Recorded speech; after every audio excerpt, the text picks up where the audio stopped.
Guys, welcome to YouTube channel. Guys, ഇന്ന് നമ്മൾ നിൽക്കാൻ പോകുന്നത് നമ്മുടെ ആൾട്ടോ എലക്സയുടെ കാറില്ലേ, അതിൻ്റെ വീഡിയോ കണ്ടിട്ടായിരുന്നു. അപ്പോൾ അതിൻ്റെ അകത്തിലെ കാര്യങ്ങളൊക്കെയാണ് നമ്മൾ കാണിക്കാൻ പോകുന്നത്.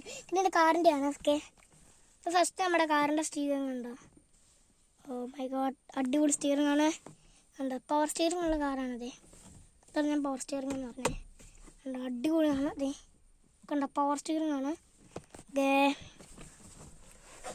നമ്മുടെ എസിയുടെ കൺട്രോളിൻ്റെ പവർ സൂത്രങ്ങളാണ്. ഇത് സ്പീഡോമീറ്റർ പുറകിലോട്ട് പോകുന്നത്. ഇതാണ് നമ്മുടെ പുറകിലത്തെ ഇതെന്ന് പറഞ്ഞാൽ ഇത് നമ്മുടെ ചവിട്ടിയൊക്കെ നമ്മൾ ഇത് കാറിൻ്റെ ഇതാണ്. ഇത് നമ്മുടെ കണ്ണി വട്ടം അടിക്കാതെ നമുക്ക് കണ്ടോ, നമ്മുടെ ഡിക്കിയാണ്. അതെ, കാറിൻ്റെ ഡിക്കി. ഇത് നമ്മുടെ കണ്ടോ, ഇവിടെ നമ്മുടെ ഇത് കൂട്ടുണ്ട് എന്ന് പറഞ്ഞാൽ മറ്റേ സ്പീക്കറേ ഉണ്ട്. സ്പീക്കർ ഇവിടെ ഉണ്ട്.